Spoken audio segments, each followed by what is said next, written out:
The Toronto Maple Leafs and Mitch Marner are in sync, at least for now. But how long will this peace last?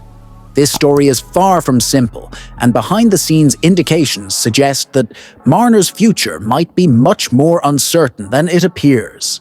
Everything began when GM Brad Treliving revealed that, despite a turbulent trade deadline, the organization and the player were on the same page. But this came after a bold attempt by the Leafs to send Marner to the Carolina Hurricanes.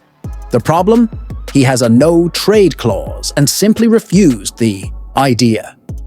Does this mean he wants to stay in Toronto for the long term?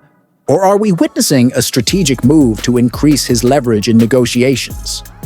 What we know is that this decision could have enormous consequences. Marner is in the final year of his contract and has already made it clear that he isn't in a hurry to sign an extension. According to Pierre Lebrun from TSN, this could mean two things.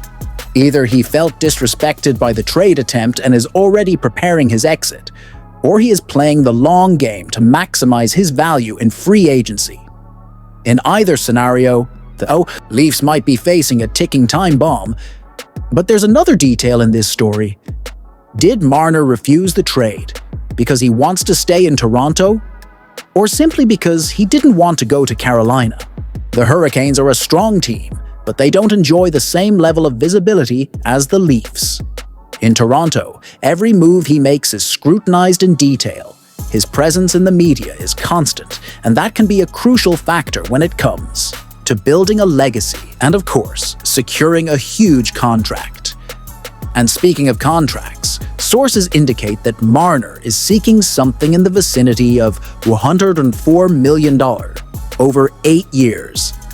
An annual salary of $13 million. A high amount, but one that could easily be outbid if he reaches free agency. And here's the big point. Will the Leafs really pay that sum to keep him? Or is the team already planning to take another route? Behind the scenes, there are rumors that Toronto has already begun exploring options for a potential replacement.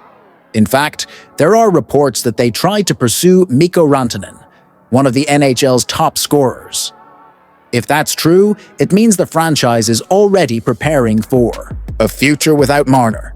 Has he noticed this move and now is playing with the best card in his hand? Leverage? Because that is exactly what he's doing. By refusing the trade and not committing to an extension, Marner is ensuring that several teams take an interest in him during free agency. This puts Toronto in a difficult position. Either they agree to pay what he wants, or they risk losing one of their best players without receiving anything in return. And it's worth remembering that this isn't the first time the Leafs have faced this kind of dilemma. A few years ago, William Nylander also held out in negotiations and ended up securing a favorable contract. Is Marner following the same path? Or is his departure already written in the stars?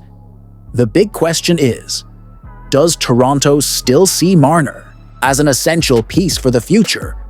If yes, they will have to pay a high price. If not, perhaps the best option is to attempt a trade before it's too late. But time is running out, and the longer this saga drags on, the greater the uncertainty for the Leafs and their fans. And now I want to know from you. Should Marner stay in Toronto, or should the Leafs already be looking for a trade? What would be the best outcome for this situation? Leave your comment down below. And if you want to keep following everything about the Leafs and the big moves in the NHL, you know what to do. Subscribe to the channel, hit the bell, and give that like. And it doesn't stop there. If you want to learn more about the behind the scenes of this offseason, check out this other video here. See you there.